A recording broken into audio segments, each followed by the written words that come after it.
बिस्मिल्लाहिर्रहमानिर्रहीम। अस्सलामुअलैकुम नाज़रीन, तमाम तारीफ़ों ज़ात पाक की जिसने यह कायनात तख्लीक की और दुरूद सलाम आखिरुन नबी हज़रत मोहम्मद सल्लल्लाहु अलैहि वसल्लम की ज़ात पाक पर जिनकी वजह से यह कायनात तख्लीक की गई।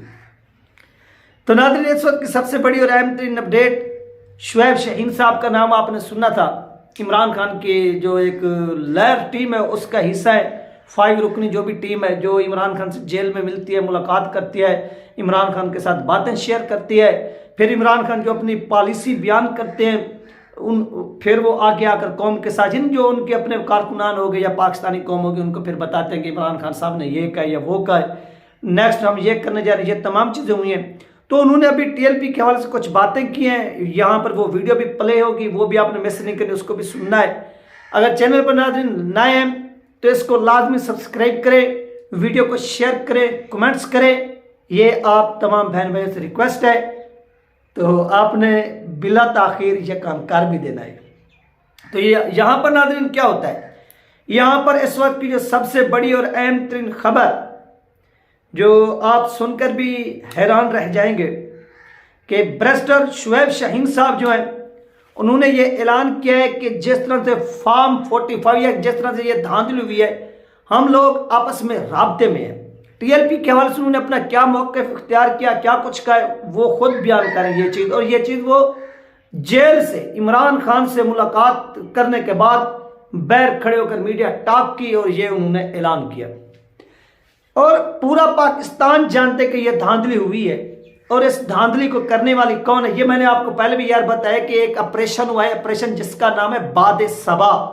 पाकिस्तान के अंदर जो भी डेवलपमेंट होती है उसको एक यानी उस चीज़ को एक नाम दिया जाता है। जिस तरह से एक ऑपरेशन हुआ था, ऑपरेशन रद्दुल फसाद, ऑपरेशन ज़रब अज़्म, मुखालफिन के खिलाफ, दहशतगर्दों के खिलाफ, इस तरह से। और यहाँ पर जो सियासी लोग हैं अगर वो किसी के मुखालिफ हैं या जो सियासी एक टारगेट है पाकिस्तान के अंदर इस इलेक्शन को पुरअमन बनाने के लिए या कुछ और चीज़ें करने के लिए या अपने हरीफ को हराने के लिए या अपनी मनपसंद की टीम बनाने के लिए या अपनी मनपसंद के लोगों को लाने के लिए, तो यहाँ पर उस ऑपरेशन का नाम रखा गया ऑपरेशन बाद सबा।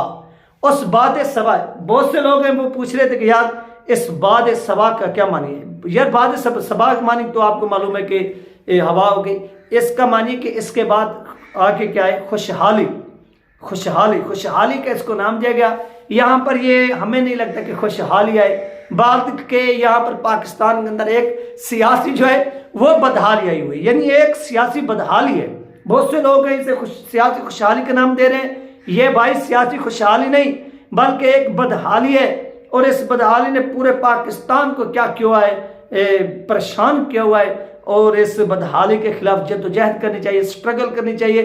तो आइए नाज़रीन, सबसे पहले आपको बैरिस्टर शुएब शाहीन साहब का ये वीडियो क्लिप सुनवाते हैं। वीडियो क्लिप सुनने के बाद मस्जिद में इसके पर बाद में बात करते हैं। मेरे केस में जो टोटल वोट का डिफरेंस है वो डिफरेंस ही उसके हासिल शुदा वोटों से ज्यादा है। और पूरा तमाम हमारे केसों में एक यूनियन काउंसिल ऐसी नहीं है जिसमें वो लोग जीते हों, एक यूनियन काउंसिल। अच्छा, फिर एक और बात, बुखारी साहब ने आपको बताया मुस्तफा नवाज खोकर टीएलपी जमात इस्लामी हमारे साथ राब्ते में है। वही फॉर्म 45 हमारे पास है, उसी की कार्बन कापी उनके पास है और वही रिजल्ट जो हमें दिया गया उनको दिया गया।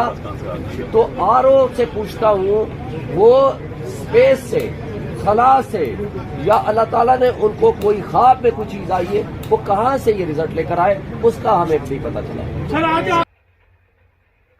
तो नाज़रीन, ये थी वो वीडियो जो आप लोगों के साथ शेयर की गई है बैरिस्टर शुएब शाहीन शुएब साहब के हवाले से, जिसमें उन्होंने इस चीज़ का ये एतराफ़ किया है कि हमारा जो राब्ता है वो मुसलसल टीएलपी के साथ है। और टीएलपी के जो दोस्त हैं वो हमारे साथ ताउन भी कर रहे हैं। यानी जहाँ पर तहरीक इंसाफ के जो लोग मौजूद थे, पोलिंग एजेंट्स, कैंडिडेट वगैरह, आपने देखा था कि उनके ऊपर काफ़ी सख्ती थी, पाबंदी थी। और वो क्या कर रहे थे, जो मुखालफिन थे वो उनको पुलिस के जरिए उठवा भी रहे थे, डंडे भी बरसरवा रहे थे, मरवा रहे थे, सब यानी हरकतें वो कर रहे थे। इनके बावजूद वो हिम्मत नहीं आ रहे। जब वो हिम्मत नहीं आ रही तो उसका नतीजा क्या निकला वो अब आपकी आंखों के सामने है कि बैरिस्टर साहब कह रहे हैं कि यहाँ पर जो फॉर्म 45 का मसला बना हुआ है, जो जेली फॉर्म 46 लेकर आए यानी 47 लेकर आए, और उसको लेकर ये यहाँ पर घूमते रहे, सब ड्रामेबाजी करते रहे।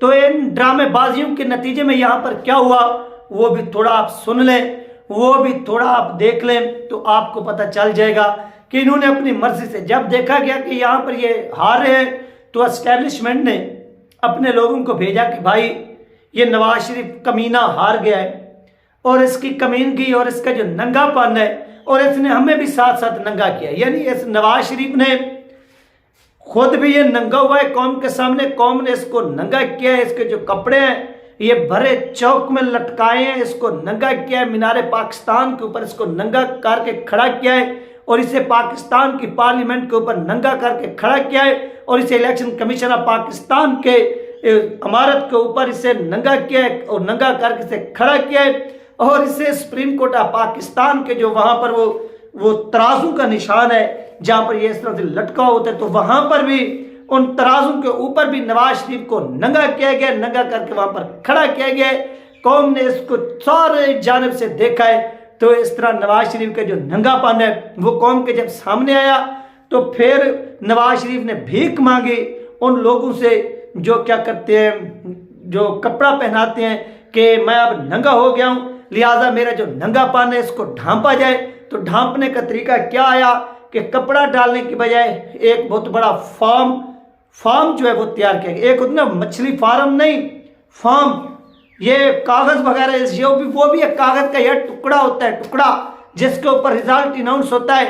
तो वो क्या किया गया कि तैयार किया गया और उसे बतौर नवाज शरीफ के लिबास उसे इस्तेमाल किया गया और नवाज शरीफ के ऊपर डाल दिया गया। तो इससे कहते हैं फॉर्म 45।